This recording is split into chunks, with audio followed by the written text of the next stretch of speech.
మద్దతు గొంతుకు మద్దతు ఇవ్వమని కోరుతూ అందరికీ హృదయపూర్వకంగా నమస్కారాలు. ఇప్పుడు పొలిటికల్ అప్లికేషన్ ఉందా లేదా 50 రకాల పార్టీ నాయకులతో మేము కూడా ఇప్పుడు ఇక్కడ రాగా 10 మంది ఫోటో దిగుతారు. దాన్ని మేము కొలమానం తీసుకోవడం లేదు. ఆ సదరు వ్యక్తి అందరు నాయకులతో ఫోటోలు దిగినారు. నేను అందుకే ఎవరికి ఎక్కడ దానికి సంబంధించిన రాజకీయం అంటిపెట్టేటువంటి ఆలోచన లేదు. మేము ఇలా ఎవరికి వ్యతిరేకంగా కూడా పార్టీకి మాట్లాడదలుచుకోలేం. మేము మా కమిట్మెంట్ను ఫుల్ఫిల్ చేస్తా ఉన్నాం. అదే బ్యాక్వర్డ్ క్లాస్ లీడర్స్ మేము ఎప్పుడు కూడా ఎవరిని కౌంటర్ చేయడానికి సందర్భము దీనికి సంబంధించి బహిరంగంగా ముందు పడితే తెలంగాణ సమాజం తెలంగాణ ఉద్యమంలో ఎట్లయితే సకల జనులు ఏకమైనరో ఈ అంశం కూడా ఇలా గ్రామీణ ప్రాంతాల్లో అందరి గుండెల్లో రగులుతున్నటువంటి అంశము. నోటికాడికి వచ్చిన ముద్దను ఎత్తగొట్టుతుంటే దాని వెనుక ఎవరున్నా ఇలా కొంతమంది మాట్లాడుతూ ఉన్నారు. నాకు అర్థం కాని పరిస్థితి. Bharatiya Janata party all India BC cell అధ్యక్షుడు లక్ష్మణ్ గారు స్వయంగా బలహీన వర్గాల నాయకుడు. ఇది ఏదో అనుమానాస్పదంగా నేను అడుగుతా ఉన్న ఓపెన్ బహిరంగంగా మీ ద్వారా ఇంతకంటే బెస్ట్ విధానంలో ఏముందో చెప్పండి. We are ready to implement.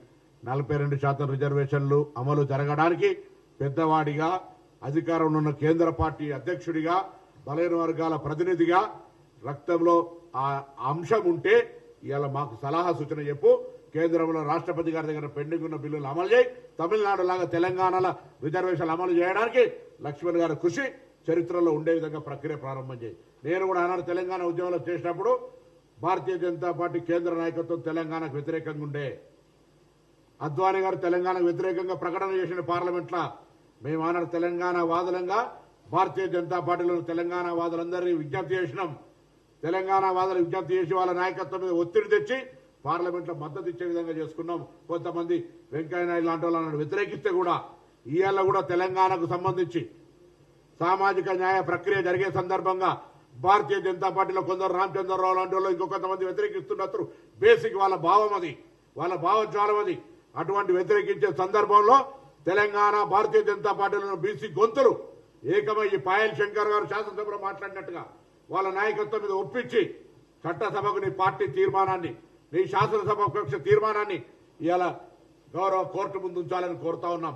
Ramachandra Rao గారిని కోరుతా ఉన్నా, నువ్వు రిజర్వేషన్లకు వ్యతిరేకంగా నీ మనసు లేదంటే, రిజర్వేషన్లకు వ్యతిరేకంగా నువ్వు ఆ భావజాలంతో నువ్వు పెరగలేదంటే ఇవాళ నీ పార్టీ శాసనసభలో మద్దతు ఇచ్చినట్టుగా కోర్టులో ఇవ్వాలని కోరుతా ఉన్నాం. ఇవాళ చట్టబద్ధంగా న్యాయబద్ధంగా ప్రామాణికంగా అన్ని లెక్కలు తీసుకొని మళ్ళీ చెప్తా ఉన్నాం. ఇలా నోటికాడి ముద్ద 42% ఎన్నికల షెడ్యూల్ వచ్చింది. ఎవరెక్కడ పోటీ చేస్తారో తెలుస్తా ఉంది. ఇటువంటి సందర్భంలో తప్పకుండా ఎవరు అన్యాయం చేయొద్దని కోరుతా ఉన్నాం. అందుకే రాజకీయ పార్టీల అఫిడవిట్ కోర్టులో ఏమని అడుగుతా ఉన్నాం. నోరోటి నొసలోడు ఆడితే నడవదు. కాబట్టి ఇవాళ మా అభిప్రాయాలను తెలంగాణ సామాజిక న్యాయం కోరే అందరూ కూడా ఇంక్లూడింగ్ జర్నలిస్టులతో సహా ఇవాళ ఈ అంశానికి మద్దతు ఇచ్చి ఒక సామాజిక మార్పుకు తెలంగాణ ఆనాడు భూమి కోసం, ముక్తి కోసం, విముక్తి కోసం పోరాటం జరిగింది. ఆనాడు నియంతృత్వానికి, నిరంకుశానికి వ్యతిరేకంగా పోరాటం జరిగింది. తర్వాత తెలంగాణ ఉద్యమ సాధనకు జరిగింది. ఇవాళ తెలంగాణ సామాజిక న్యాయం కొరకు జరుగుతుంది. ఇప్పుడే తెలంగాణ తొలి రాష్ట్రంగా దేశానికి ఆదర్శంగా కావడానికి ప్రయత్నం జరుగుతుంది. అందరూ సహకరించాలని కోరుతాను.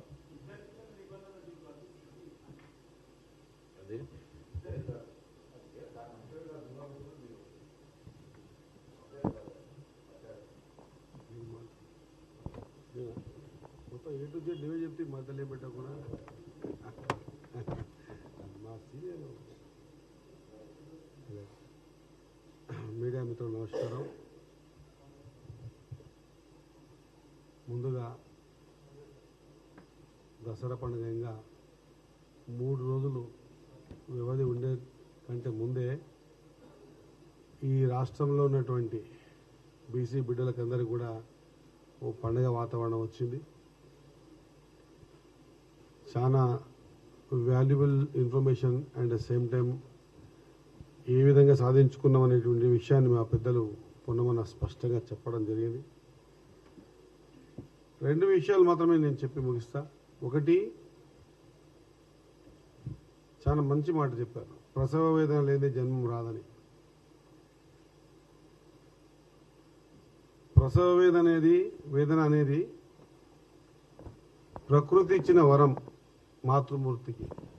అటువంటి ప్రకృతి ఇచ్చినటువంటి ఒక వరం ఈరోజు బీసీ బిడ్డలకు రిజర్వేషన్ ప్రక్రియ ద్వారా వెనుక